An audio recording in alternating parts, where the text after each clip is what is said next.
अस्सलाम वालेकुम। Welcome back to my YouTube channel.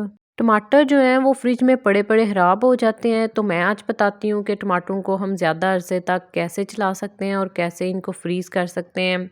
इस मेथड से टाइम की भी बचत हो जाएगी और टमाटर जो हैं वो ख़राब भी नहीं होंगे। तो जी शुरू कर लेते हैं। बिस्मिल्लाहिर्रहमानिर्रहीम। 4 अदद यहाँ मैंने टमाटर लिए हैं। अब इनको मैं बारीक बारीक काट लूँगी। आप चाहें तो ज़्यादा टमाटर भी ले सकते हैं, जितने मर्ज़ी आप टमाटर यूज़ कर लें। ये मैंने सिर्फ अभी 4 लिए हैं। टमाटर पाव ले लें, आधा किलो ले लें, जितने आप रखना चाहें, फ्रीज़ करना चाहें उतने आप ले सकते हैं। यहाँ मेक श्योर कि हमने टमाटरों को जो है वो बारीक बारीक काटना है। अब तमाम टमाटर जो है इनको एक एक करके अच्छी तरह से काट लेते हैं। पहले मैंने टमाटर को अच्छी तरह वॉश किया है, इसके बाद मैं अब काट रही हूँ। तमाम जो टमाटर हैं मैंने उनको काट लिया है। अब जो मुझे बड़ा पीस नज़र आ रहा था वो भी काटनी है। अब मैं एक मिक्सी लूँगी। यहाँ पे मैं ये वाली मिक्सी यूज़ कर रही हूँ, आप चाहें तो दूसरी किसी भी किस्म की ले सकते हैं।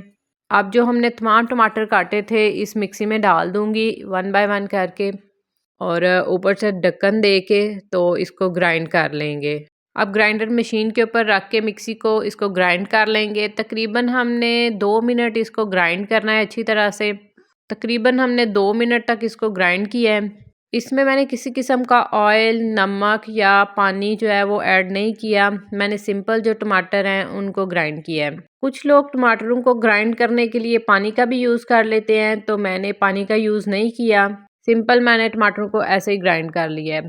तमाम जो टमाटर हैं ग्राइंड हो चुके हैं। अब ये कंसिस्टेंसी आप देख सकते हैं किस तरह की रनी और मज़े की कंसिस्टेंसी बनी है।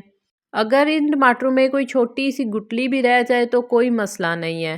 आप 2 मिनट तक और ग्राइंड कर लें, तमाम जो गुठलियाँ ठीक हो जाएंगी। टमाटरों का पेस्ट मैंने ग्राइंड कर लिया है। अब तमाम पेस्ट को जो है मैं एक प्लेट में निकाल लूँगी।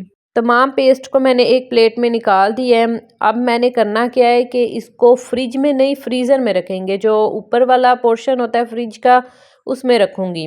एक दिन बाद मैंने इसको निकाल लिया था और इसके पीसेस इतने बड़े बड़े कर लिए थे। टमाटरों का पेस्ट जब फ्रीज हो जाएगा तब हम निकाल के इतने बड़े बड़े पीसेस कर लेंगे। आप भी मेरे इस मेथड को ज़रूर घर में ट्राई कीजिएगा और मुझे अपना फीडबैक ज़रूर दीजिएगा। उम्मीद करती हूँ मेरी आज की रेसिपी आपको पसंद आई होगी। अगर पसंद आई है तो मेरे चैनल को सब्सक्राइब और वीडियो को लाइक कर दीजिएगा और शेयर करना ना भूलिएगा। जज़ाकल्लाहु खैरन कसीरा।